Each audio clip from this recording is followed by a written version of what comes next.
सरकार के बजट में हर वर्ग का खास ध्यान रखा गया है। सरकार ने किसानों को राहत दी है और किसानों के लिए राहत देते हुए केमिकल मुक्त खेती को बढ़ावा देने का लक्ष्य आज के इस बजट में रखा गया है। साथ ही एमएसपी पर ही किसानों से रिकॉर्ड खरीदी की बात भी कही गई है। अगर बात करें इनकम टैक्स स्लैब की तो इसमें कोई बदलाव नहीं किया गया है, लेकिन टैक्स पेयर्स को बड़ी राहत देते हुए नए टैक्स रिफॉर्म लाने की योजना बनाई गई है। साथ ही टैक्स भरने में चूक पर सुधार का मौका भी दिया गया है। वहीं इनकम टैक्स रिटर्न में गड़बड़ी होने पर 2 साल तक सुधार अब संभव हो सकेगा।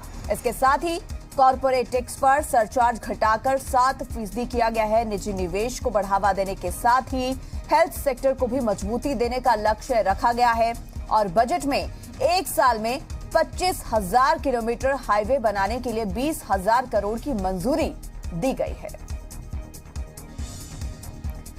तो टैक्स पर बड़े ऐलान आज किए गए हैं। टैक्स भरने में चूक पर सुधार का मौका रहेगा। टैक्स को लेकर ये कुछ बड़े ऐलान, नए टैक्स रिफॉर्म लाने की योजना, आईटीआर गड़बड़ी सुधार 2 साल तक किया जा सकता है। कॉर्पोरेट टैक्स 18% से घटाकर 15% किया गया है, तो वहीं एनपीएस में योगदान अब 14% होगा। दिव्यांग के माता पिता को टैक्स में छूट दी गई है। कॉर्पोरेट टैक्स पर सरचार्ज 7% होगा। स्टार्टअप्स को मार्च 2023 तक टैक्स में छूट होगी और कर्मचारियों की पेंशन में टैक्स पर छूट रहेगी। वर्चुअल करेंसी से आय पर भी 30% टैक्स लगेगा। तो इस बार का बजट है आवास विकास वाला बजट। बॉर्डर इलाकों में गांव का विकास होगा। पिछड़े जिलों के विकास पर जोर दिया जाएगा। नॉर्थ ईस्ट के विकास के लिए 1500 करोड़ का बजट निर्धारित किया गया है। एमएसपी पर रिकॉर्ड खरीदारी की बात कही गई है। किसानों के लिए भी इस बजट में कई तरह के ऐलान किए गए हैं। साल 2023 मोटा अनाज वर्ष घोषित किया गया है। इसके अलावा प्राकृतिक खेती को प्रमोट करने पर भी फोर्स किया गया है।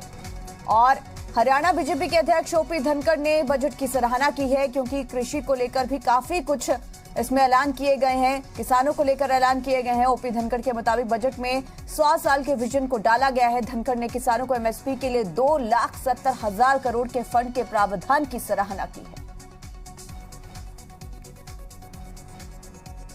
कृषि क्षेत्र में जो एमएसपी पर खरीद के लिए 2,70,000 करोड़ रुपए के जो आवंटन है और ड्रोन के माध्यम से इस प्रकार से खेती में नए स्टार्टअप प्रारंभ हो, नाबार्ड उनके लिए जो है फाइनेंस करे और उस ड्रोन्स का यूज बढ़े, ये बहुत अच्छी बात है।